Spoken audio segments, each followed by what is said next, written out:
de qué sucede, lo que sucede en una experiencia de este tipo, en una experiencia de captura icónica, en una experiencia de éxtasis, en una experiencia, ¿cómo llamaba? Intercumbre. Cumbre. En una experiencia cumbre, lo que sucede es que el inconsciente perfora el muro imaginario sin tener en cuenta el lenguaje. Y eso es la psicosis, precisamente, ¿no?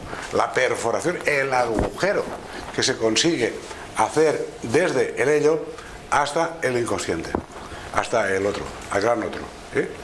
Estas experiencias micropsicóticas que podemos ver en el Stendhal, pues son, digamos, episodios breves de despersonalización, episodios breves de micropsicosis que se corrigen espontáneamente, pero que suponen, del mismo modo que parece que sucede en el éxtasis, que hay una ruptura de lo imaginario y por primera vez el sujeto tiene conciencia de que lo inconsciente y el gran otro se han dado la mano, ¿no? Se han encontrado, ¿no?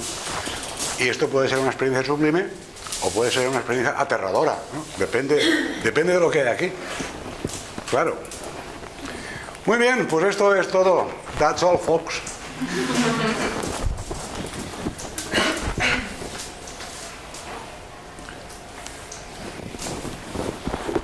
Bueno.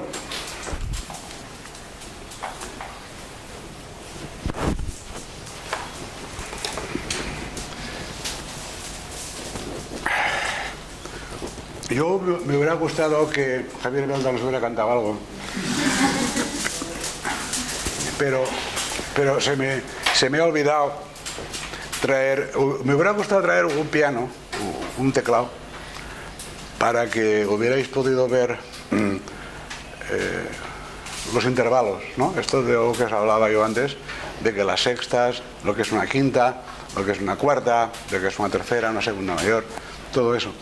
Porque todo eso tiene mucho que ver con nuestra manera de cómo crecen las cosas en la naturaleza, cómo construyen las abejas sus panales. Hay una cosa muy interesante y es que el número 5 es un número de Fibonacci. Es un número de Fibonacci. Pero vosotros os habréis dado cuenta de que los pavimentos del suelo nunca llevan pentágonos. Llevan hexágonos, rectángulos, triángulos o cuadrados, pero nunca pentágonos. Los panales de las abejas llevan hexágonos, no pentágonos. ¿Por qué 6 y no 5? Si el 5 es un número de Fibonacci y el 6 no. No todo crece a través de ese patrón de Fibonacci, sino que hay excepciones en la naturaleza, ¿no? Sin embargo, el número de zánganos de una colmena se puede calcular con la serie de Fibonacci, curiosamente, y el crecimiento de los árboles también, ¿no? Pues se puede ver con el número de Fibonacci. Y las margaritas, eso de me quieren o no me quieren, ¿no? Esos tienen el número de pétalos, número de Fibonacci, siempre.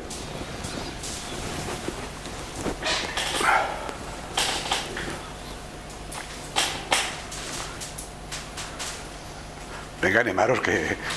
Sí. Es que Paco, a mí me encanta, me pareció muy estética la presentación, muy completa, muy armoniosa, ¿no? Toda la elaboración del tema. Yo, inevitablemente a mí me han venido las pacientes alimentarias a la mente, sobre todo pues porque yo sabes que trabajo con ellas muchas veces, algún taller basado en el arte, ¿no? Y con ellas trabajo mucho lo simbólico del cuerpo, ¿no? También. Pero claro, lo que te quería preguntar un poco es, en esta, usando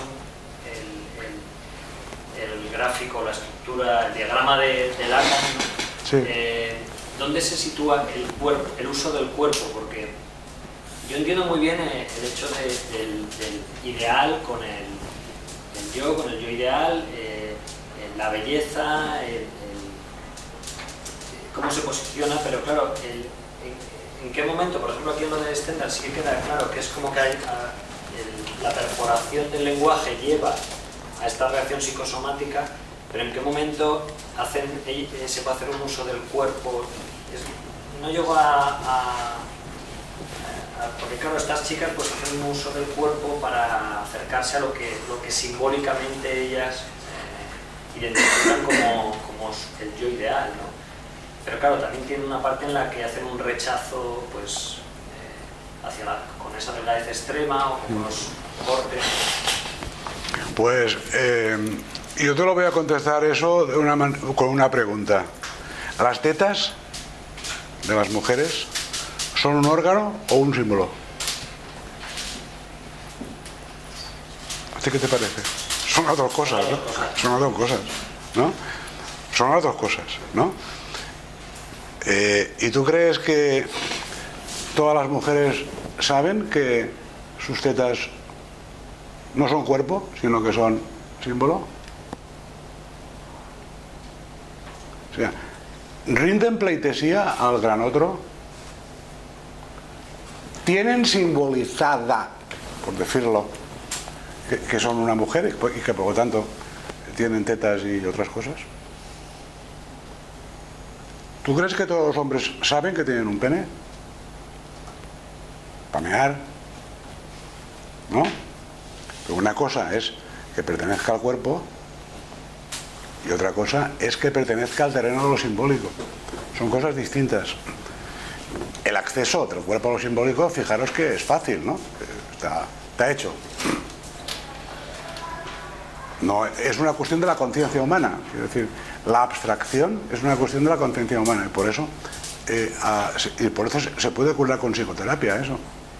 Con psicoterapia, es decir, haciéndola asumir, digamos, lo que es simbólico y lo que pertenece al cuerpo.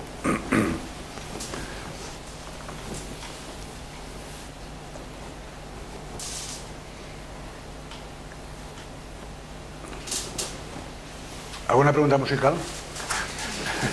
Bueno, musical, yo estaba pensando en el tema de las matemáticas, que hacía referencia. Las matemáticas no es algo que tengamos interno, no es algo biológico, es lo que es propio, sino que es, pero tampoco es algo sistemático en la naturaleza. Sin embargo, yo, por lo que había entendido cuando les hago un documental científico, es como un lenguaje, realmente es como un lenguaje universal, ¿no? Que si en algún momento hubiera una capacidad de comunicación con otras civilizaciones más allá, las matemáticas serían un lenguaje que supuestamente serviría para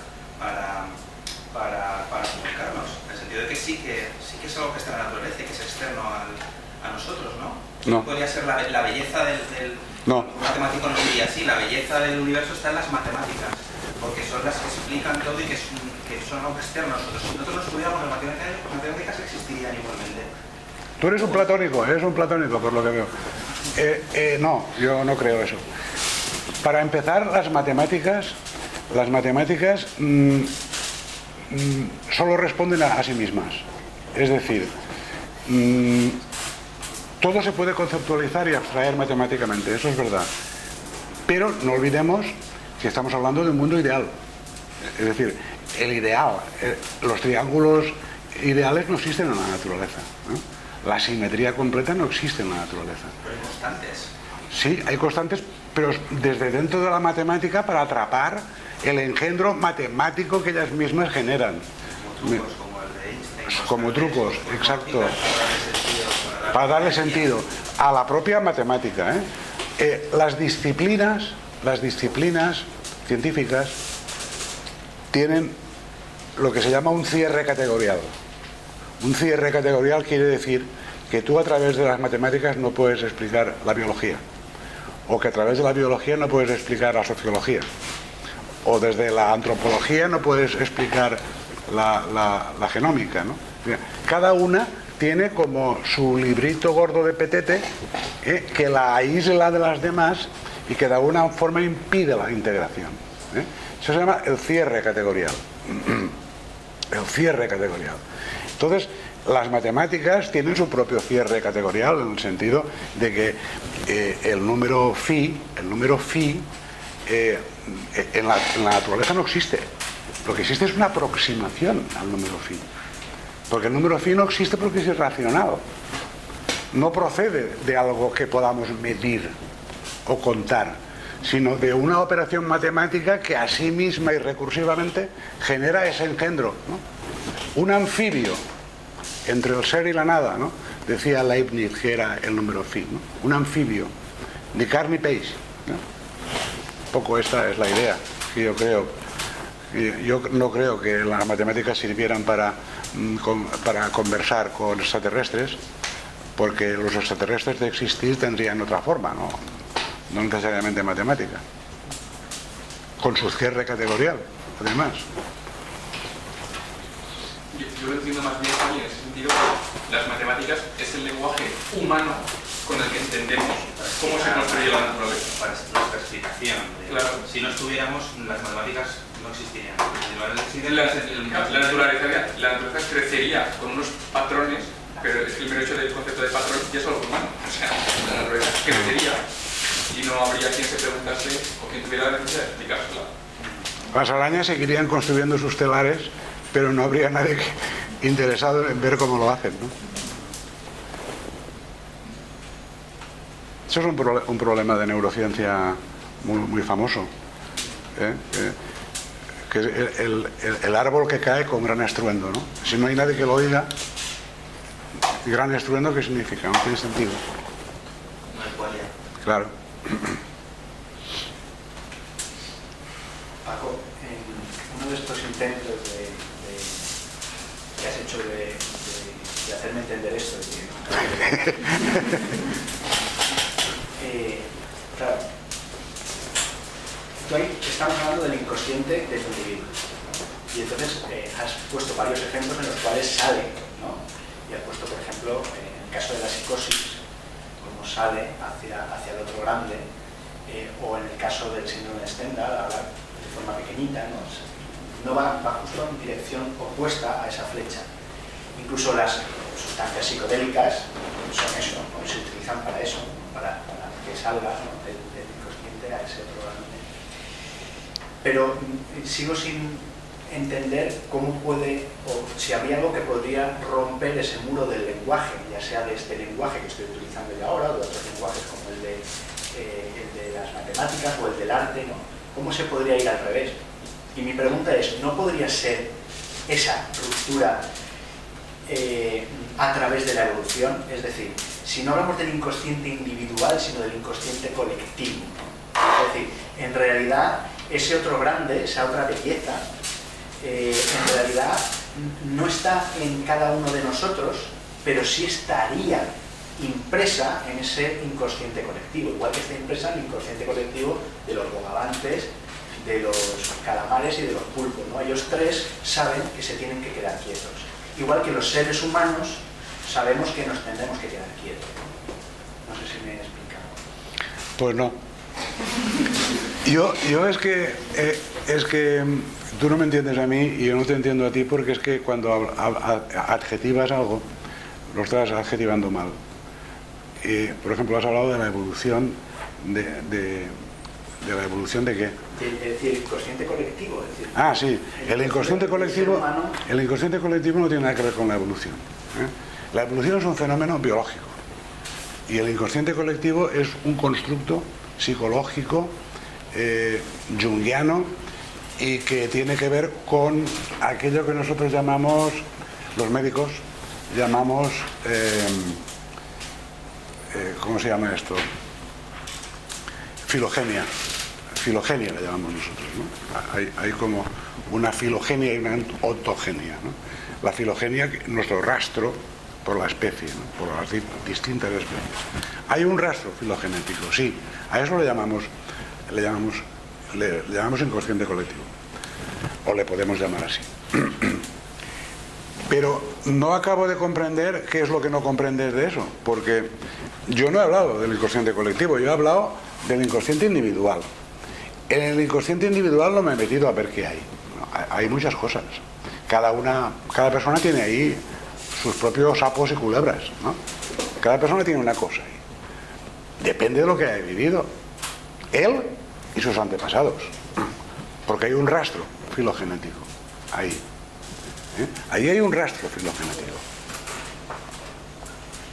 de tu linaje, pudiéramos decir, ¿no? Y eso está a buen recaudo porque está en tu cerebro más profundo, en tu cerebro reptiliano. Está allí. Y está allí para ser usado en condiciones de supervivencia, como hacen los calamares. Y todo el mundo lo hacemos cuando las cosas se ponen feas. El muro del lenguaje. El muro del lenguaje es muy fácil de quitar con el silencio. ¿Por qué te crees tú que hay trapenses que se les prohíbe hablar? No hace falta tomar sustancias psicodélicas. Tú entras en un convento donde no te dejan hablar y te puedo asegurar que en 2 meses has perforado eso. La meditación, ¿qué es la meditación?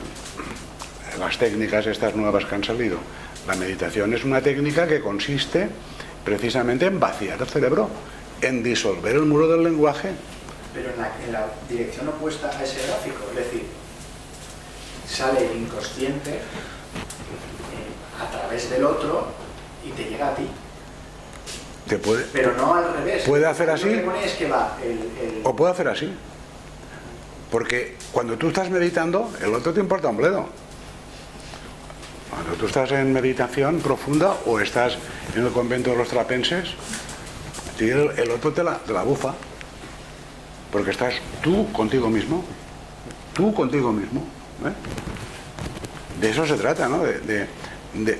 Al menos en tu vida, en la vida de una persona, en toda nuestra vida, poder tener esa experiencia al menos una vez. Una vez. De eso se trata, ¿no? La vida, ¿no? Y si la tienes 10 veces, pues mejor. Y si en esas 10 veces no te rompes, pues aún mejor.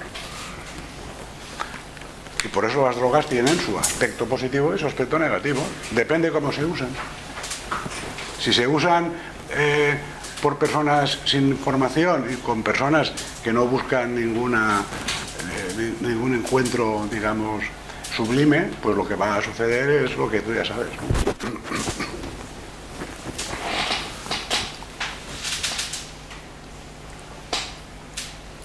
Pero nosotros, por ejemplo, si nos tomamos un porro, pues es otro nivel, ¿no? Tiene un concepto, ¿no?, de la ruptura de dualidad. El muro del lenguaje, a lo mejor yo lo llamaría más concepto de representación, ¿no? En psicología social, la corriente esta europea de Moscovici, las representaciones sociales, ¿no? Digamos que todo, incluso el ego, la identidad, todo eso es un conjunto de representaciones mantenidos en interacción, a lo mejor, como que es el un otro ahí, y que hay ciertos estadios o ciertas situaciones que rompen esa identidad o ese muro del lenguaje, ¿no? Pero sí que es verdad que por lo menos, tal como lo describe Maslow, y esto lo ha tomado de cosas antiguas, hay un disomorfismo también entre lo externo y lo interno. O sea, no es que haya una especie, esto que da David Bohm, una seamless, o sea, no hay fisuras, o no hay fronteras, no hay un muro que separe lo que hay fuera y lo que hay dentro. O sea, lo de dentro es lo de fuera y lo de fuera es lo de dentro. No es isomorfismo entre lo exterior y lo interior, ¿no? Y esto puede provocarse con yo creo que en una situación, por ejemplo, de gran urgencia, si aquí hubiera un terremoto y hubiera aquí gente por el suelo y todo esto, todos en el fondo trabajaríamos sin el muro del lenguaje, ¿no? Solo sin esto. Entonces, tendríamos como una especie de acción no dual. Y pues provocará también por otro lado, por los trapenses, por el silencio de meditación, mindfulness, la meditación vipassana. El otro día estaba con una alumna que está haciendo un TFM, una tesis final de máster de esto, vipassana, y es un poco pues, como tomar conciencia tanto del interno como del externo, y en ese momento no hay. Yo lo que sí que destacaría es que no hay dualidad, no hay percepción. Tienes dentro o de fuera, hay como una especie de percepción de identidad de una cosa y la otra. Eso es una experiencia, se llama una experiencia de fusión. Sí. Una experiencia de fusión, ¿no? De fusión, pero fusión en que la dualidad es que son muy antiguas. Es decir, los místicos lo han dicho, la fusión entre el amante y el amado, yo no voy a utilizar alguna terminología, ¿no? Pero sí que hay una experiencia de unidad. Sí, claro. O sea, la fusión es cuando aún hay dos, y la experiencia de unidad y yo soy eso y eso soy yo. Sí, comunión, pues si quieres llamarlo así, de comunicación, comunión es algo más esencial, pero es una experiencia real. Y a lo mejor por eso del ello ahí, no sé, por ejemplo, lo que Freud llamaba lo luminoso, lo llamaba Freud, lo tienen los fenómenos luminosos después del Husserl, pero la experiencia luminosa, ¿no? La experiencia oceánica, ¿no? De lo real, o sea, una experiencia de lo real no en el sentido de cosas, de objetos, sino lo que realmente no es falso, no es una representación del lenguaje, ¿no? Y yo creo que eso da un poco, pues, no sé qué términos hay que utilizar, si el placer o el gozo que utiliza Lacan, yo no tengo mucha idea, pero la experiencia directa de algo, que sería lo luminoso, a diferencia de lo fenomenológico, que es la representación o la imaginería con la cual tú elaboras esa experiencia, tendría que ver más con esto, me parece a mí, no sé. Muy bien. Yo suelo decir que estoy de acuerdo con Javier Elda, que compartimos algunos hobbies. En cambio los Beatles a mí no me gustan. Pero sobre el tema de la tecnología, ¿de qué otra forma nos podríamos comunicar con otras civilizaciones si no es con las matemáticas?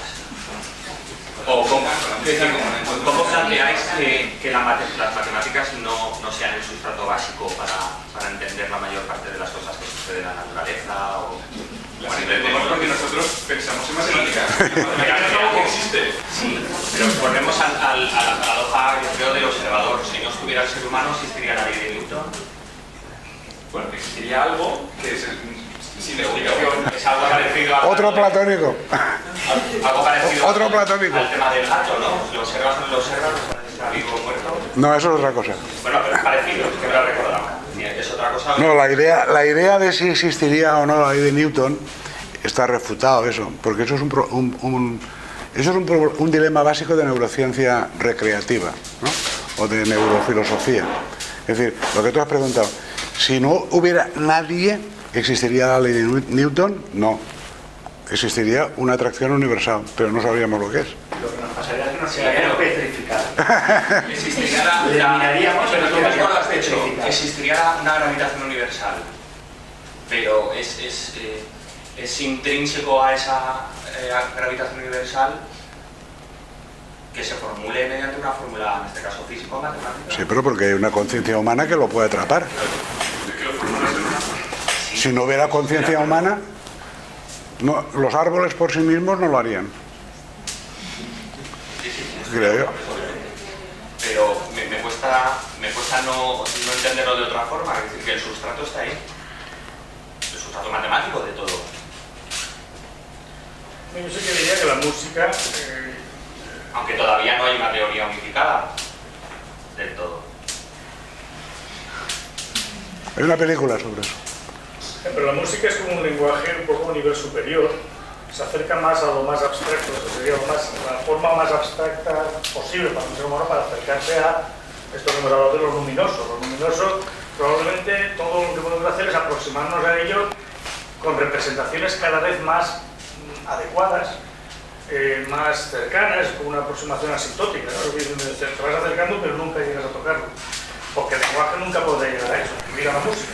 Pero yo sí que creo que el lenguaje más abstracto y a lo mejor más universal podría ser la música. La música porque trabaja con, y el dios geometrista de Platón, yo sé que creo que hay algo como diciendo, sí que hay números, sí que hay, en lo más abstracto de las cuestiones hay números. De hecho, pues la informática hoy en día lo está retomando y en realidad todo trabaja con números, códigos binarios y puedes representar de forma mucho más real la realidad o la redundancia que con el lenguaje previo. O sea, sí que hay, por lo menos si existe el lenguaje más sublime, sería la música, vamos a decirlo así, porque sería más abstracto y más cercano a aquello que no se puede nombrar, o aquello que no, o que está más allá, digamos, de lo que los humanos podemos captar. Pero en el campo de la mayor abstracción el lenguaje no es necesario, porque el lenguaje solo es necesario cuando hay dos que tienen que comunicarse. Si no está uno y el otro para comunicarse, no hace falta ningún lenguaje. Y la música no se evoca porque alguien la ha hecho o alguien la está tocando, ¿no? Solo pensar en nada y que sonara una música, ¿no? O en nada y que estuviera la explicación de las matemáticas. La matemática es el modelo que el ser humano entiende todas las proporciones de la naturaleza. Claro, pero es que en la naturaleza el concepto de proporción ya es un concepto de un lenguaje humano. Los perros no piensan en proporciones, ¿no? Los perros lo ven y el resto de animales. Yo sí que entiendo que las proporciones son constantes y están ahí, y si vinieran unos extraterrestres las verían, pero posiblemente el concepto humano de las matemáticas no sea un concepto extrapolable a otras especies, terrestres o extraterrestres, porque es un concepto en sí que es nuestro, que es de nuestra mente. Si son capaces de venir aquí, tienen que saber matemáticas.